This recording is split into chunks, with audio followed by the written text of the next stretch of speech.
Jujur aja ya, kalau kita orang beragama, ketika mendapatkan kabar yang masih belum tahu kepastiannya, kebenarannya, kita ini diajarkan untuk bertabayun, ya, bertanya kepada siapa? Kepada yang bersangkutan. Misalnya yang dituduhkan kepada PIK, ya bertanya dulu. Tidak boleh menuduh, memfitnah, karena fitnah itu lebih kejam daripada pembunuhan. Al-fitnah itu asyaddu minal qatl.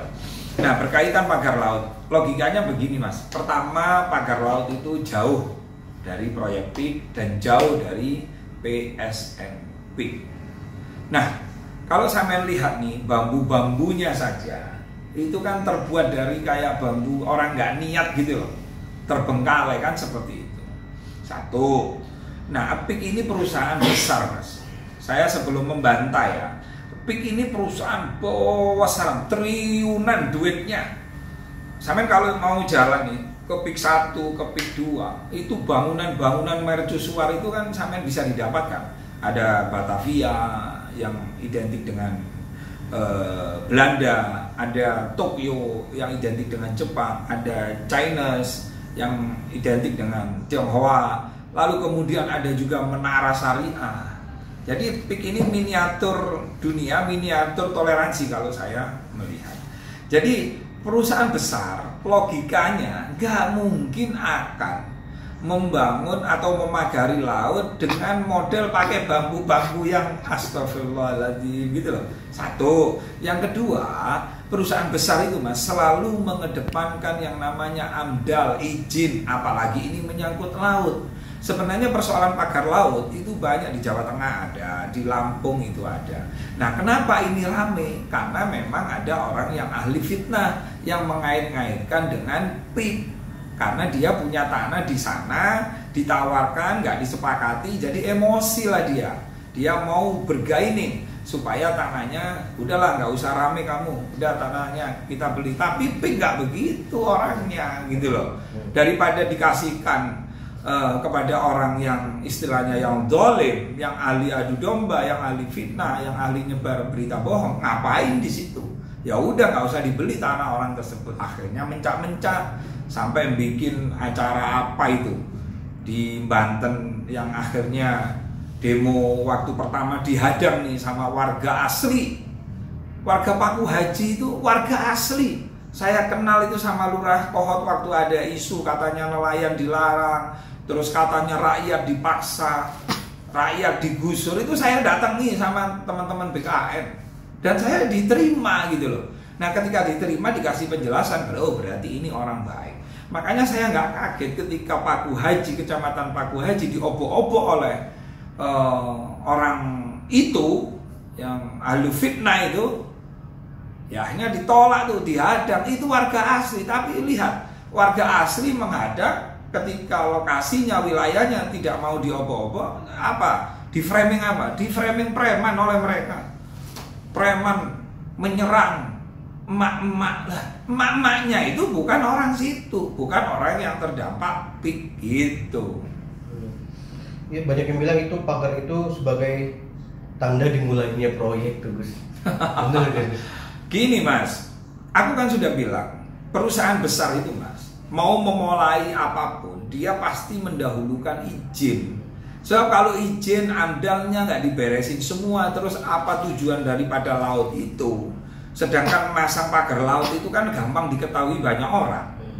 Kalau sekelas PIK misalnya nyuruh orang mageri laut terus gaya opo, memang ada sertifikatnya laut itu. Itu loh, itu rawan, jadi itu sesuatu yang mustahil. Sebenarnya saya males ya untuk menjawab apakah ada keterkaitan PIK dengan pagar laut. Saya itu aslinya males menjawab. Kenapa? Karena itu sesuatu yang tidak mungkin. Tapi Allah Maha Tahu, Maha Segalanya. Akhirnya dibuka tuh. Kemarin kan ada tuh yang ngaku bahwa itu untuk menahan abrasi, terus kemudian yang dibangun oleh jaringan apa itu swadaya masyarakat dan siapa kan itu kan sudah mengaku. Tapi yang namanya otak-otak jahat, otak yang gemar untuk melakukan fitnah, akhirnya apa? Ya masih di framing bahwa itu disuruh untuk ngaku. Kan repot kalau menghadapi orang itu gitu. Tapi ketika dia disuruh membuktikan sendiri siapa yang punya, ya nggak bisa. Nah sekarang di agama saya memfitnah orang, menuduh orang, menyebarkan berita dusta itu sangat dilarang. Makanya kedepankan tabayun, dan kami sudah tabayun. Mungkin KKP yang menjaga laut juga, terus kemudian yang berkepentingan di situ sudah tabayun semua. Nggak ada itu namanya PIK itu. Jadi itu fitnah semua, fitnah yang disebarkan oleh orang-orang yang memang untuk kepentingan konten, podcast, kan itu. Sehingga tidak menjadi edukatif, malah provokatif. Ya, versi lainnya kan emang kata kabar untuk menahan arus tsunami ya, kabarnya seperti itu ya. Waduh. Iya. Abrasi Ya. Nah, setuju gak sih Gus kalau emang alasannya ke situ Gus? Bisa saja kan gini, itu kan namanya orang sumber daya keuangannya kan terbatas. Lalu kemudian kan dia dengan memagar itu kemudian ngasih jaring-jaring kan begitu. Bisa saja ya menahan dikit-dikit, nggak bisa menahan abrasi keseluruhan, tapi minimal ada penghalang. Tapi terserah, wong saya ini bukan orang laut ya, bukan peneliti laut, bukan pengamat laut, bukan pakarnya laut. Ya silakan aja orang yang punya argumen seperti itu. Tapi kalau untuk supaya dengan pasang jaring terus kerang-kerang hijau bisa nyantol, mungkin itu bisa masuk akal gitu loh. Tapi yang pasti clear ya, clear dan pasti saya bertanggung jawab atas ucapan saya bahwa manajemen PIK kemarin jumpa pers tidak ada kaitan sama sekali, dan kami tidak ya memang tidak ada kaitan, jadi tidak perlu ada yang dijawab, memang nggak ada kaitan. Ketika ditanya itu siapa, ya itu tugasnya yang menjaga laut. Ya jujur aja ya, saya sebagai warga Indonesia nih, prihatin ya ketika pejabat kita, dalam hal ini KKP misalnya, itu kan yang jadi tuan rumah kan KKP, betul Mas? Yang jaga laut kan beliau-beliau. Masa sudah 6 bulan ini kok nggak tahu gitu loh kalau di pagar itu. Nah, ketika di pagar itu apakah melanggar aturan dan lain-lain, makanya diperlukan sosialisasi, diundang nelayan, sehingga ke depan ketika ada laut yang dilakukan pagar-pagar bambu itu, masyarakat langsung bikin laporan, kan begitu, bener nggak Mas? Nah, ini harus jadi introspeksi bagi yang menjaga laut itu, jangan nunggu rame baru bergerak menyegel, kan begitu. Nah, ini jadikan bahan introspeksi, sosialisasikan ke para nelayan di sana. Kan nelayan itu kan tiap harinya ke laut Mas, pasti tahu masang apapun di sana itu pasti tahu. Nah, kasih tuh nomor teleponnya pelayan. Jadi kalau ada orang yang mager-mager seperti ini karena itu melanggar undang-undang, melanggar peraturan kelautan, ya silakan lapor ke KKP gitu. Berarti terus ini pasti kan kalau proyek PSN ini memang tidak menyertakan kisaran sisir laut gitu. Enggak Mas, gini loh, PSN PIK itu tanahnya negara. Berapa luasnya? 1754 hektar. Jadi tanah ini mangkrak, tanah ini terbengkalai. Sekali-kali ya kawan-kawan media itu nanti ke sana nih. Ya, saya fasilitasi nih kawan-kawan media ke sana investigasi ke tanah PSN, lalu kemudian ke daerah yang terdampak termasuk saudara-saudara kita warga yang di sana yang direlokasi oleh PIK. Jadi ada proyek PIK, ada PSN PIK. Nah, PSN PIK ini belum diapa-apakan tanahnya Mas, gitu loh. Karena pemerintah sedang mengatur tata ruangnya, amdalnya, izinnya. Karena apa? PSN ini yang ngurusin perizinan semua itu negara, swasta sebagai yang ngerjakan. Ya, dipahami ya. Jadi kalau kemarin ada oknum salah satu institusi yang mengatakan bahwa PIK telah memaksa warga dengan membeli harga 50.000 lalu dijadikan untuk membatalkan PSN PIK, ini nggak nyambung. Kalau yang tanah jual beli dengan warga itu Mas, itu namanya proyek PIK, yang itu dibolehkan bangun perumahan. Tapi kalau PSN PIK itu tidak boleh bangun perumahan di situ. Nah, terus diboleh pakai apa? Nah, dibuat untuk penghijauan. Contoh mangrove yang asalnya 91 hektar, sekarang ini Mas, di lahan PSN itu ada 1754 hektar itu 91 hektar berupa mangrove. Nah, komitmen antara Kementerian ekonomi yang menterinya Pak Airlangga Hartarto dengan pihak pengelola itu, yaitu bahwa EPIK sebagai pengelola berkewajiban di situ komitmennya untuk memperluas mangrove menjadi 500 hektar. Jadi di sana itu Mas tempat rekreasi di PSN, tidak ada perumahan, tidak ada di sana. Terus mungkin masih banyak masyarakat awam yang mengira kalau PSN ini menggusur orang-orang sekitar. Sebenarnya PSN ini tanah negara itu dari tahun berapa sih Gus untuk? Nah saya kalau tanah PSN yang pasti kan memang lama dan tercatat memang dalam lembaran negara. Yang pasti ibaratnya gini Mas, sampean punya tanah nih, anggap aja PSN itu tanah sampean. Lalu ketika sampean butuh, sedangkan di tanah itu ada sebagian warga misalnya sebagai petani garap, harusnya kan meminta sampean, meminta, Pak tanahnya saya minta ya karena mau saya pakai. Tetapi apa? Ketika pemerintah mau minta lalu disampaikan kepada pihak PIK, PIK tidak diam diri. Walaupun PIK ditunjuk sebagai pengelola tidak serta-merta lalu menempati tanah itu. Nah, PIK ngasih kerohiman per meter 10.000 kalau nggak salah. Itu kerohiman ya.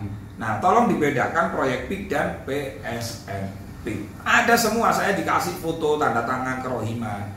Nah, mulianya orang-orang PIK, mulianya Pak Aguan, ketika masyarakat yang sebagai petani garap itu walaupun diberi kerohiman, tapi ada juga surat pernyataan apabila warga masih ingin misalnya kepingin garap sawahnya, kepingin garap tambaknya, itu sama PIK dibolehkan selama proyek belum dikerjakan, selama belum ada pembangunan proyek. Jadi wes menerima kerohiman nih, harusnya kan pergi. Nah tapi sama pihak PIK itu masih diberikan kesempatan. Saya juga ada lembaran tanda tangan warga yang kepingin masih garap misalnya sambil proyek dilaksanakan, ada itu. Nah begini Mas, persoalan PSN PIK dan proyek PIK ini kenapa rame? Karena banyaknya orang yang tidak paham tapi keminter, banyaknya orang bahlul, kata orang Arab orang bahlul, tapi ngomong kemana-mana memprovokasi warga sehingga akhirnya seperti gini loh. Misalnya saya, kenapa sih saya membela PIK, membela PSN PIK? Walaupun banyak hujatan, saya nggak pernah keder saya dengan hujatan, dengan makian, dengan hinakan. Itu saya malah senang digitukan itu. Sama halnya saya melihat warna. Saya yakin itu bendera merah putih. Nah untuk memastikan saya tanya nih sama yang punya bendera, bener nggak ini bendera merah putih? Iya Gus, ditunjukkan nih, diterangkan jahitnya di sini, beli kainnya di sini. Ketika saya yakin bahwa ini warnanya merah putih, lalu ada orang melihat dari jauh yang tidak pernah tanya, tidak pernah lihat dari dekat, dia ngomong coklat, kuning, dia ngomong biru, putih. Apakah saya berpindah mengikuti orang yang tidak paham? Jadi sama seperti itu PSNP.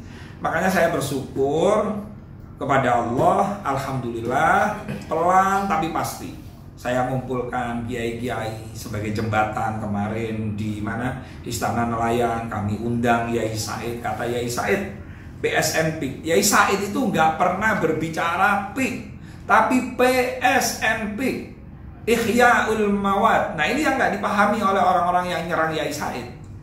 Bahkan Yai Said dituduh menggunakan dalil palsu untuk mengelabui. Ya itu bahlul yang ngomong begitu, itu bahlul. Kenapa? Lah, Ihyaul Mawad itu gini Mas, kalau ada tanah terlantar, kalau ada tanah mangkrak nih, apalagi jumlahnya luas, lalu tidak difungsikan dan dirawat, maka kita berdosa. Nah mungkin orang-orang yang nggak paham itu dianggap masalah tanah PIK. Beda, ini PSN PIK yang tanahnya mangkrak, tanahnya negara. Lah kalau tanah ini dibiarkan terus menerus, sampai kapan terusan tanah ini terus mengalami abrasi? Nah itulah Yai Said bilang, berdosa kita ketika kita membiarkan tanah yang mangkrak dan terbengkalai itu dibiarkan tidak dirawat. Dipahami ya untuk teman-teman ya. Boleh ngeritik, boleh, tapi jangan menghujat kiai. Yai Said itu ketua umum PBNU. Sampai detik ini Yai Said Mustasar PBNU. Jadi kalau kalian ya dengan apa ya, kedunguan katanya Rocky Gerung, nggak tanya, nggak tabayun, nggak lihat lokasi. Kemudian ketika Yai Said pidato juga nggak mendengarkan, lalu menyimpulkan, akhirnya jadi sesat gitu loh. Itu gitu loh. Bener nggak? Ayo, kalau ada tanah mangkrak, ini kan begini, ini PSN, saya pemerintah yang punya tanah, saya ketemu sama teman media yang punya duit. Hehe, Rizal, kamu punya duit nggak? Berapa? Ya 40 triliun lah. Oh iya punya. Nah aku punya tanah, luasnya 1.700, tapi jangan dibuat bangun proyek rumah. Nah, terus dibuat bangun apa?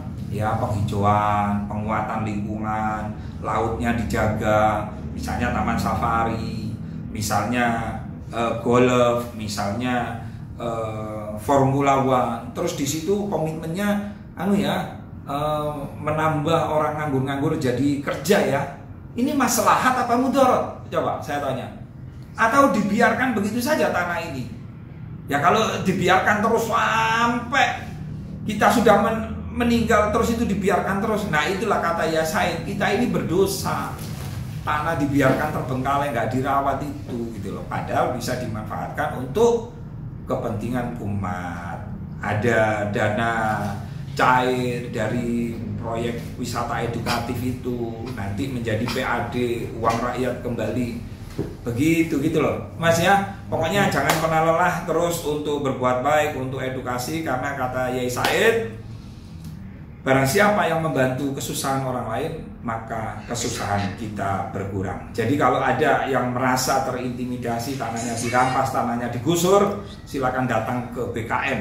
Kebetulan kantor kami ada di Lebak Bulus. Sertifikatnya beres, ahli warisnya beres, nggak sampai lama 3 kali 24 jam akan kita bantu untuk menyelesaikan, tentu dengan harga kesepakatan. Ini kita berbicara proyek PIK. Kalau PSN PIK tidak ada merampas tanah warga, ya, gitu ya.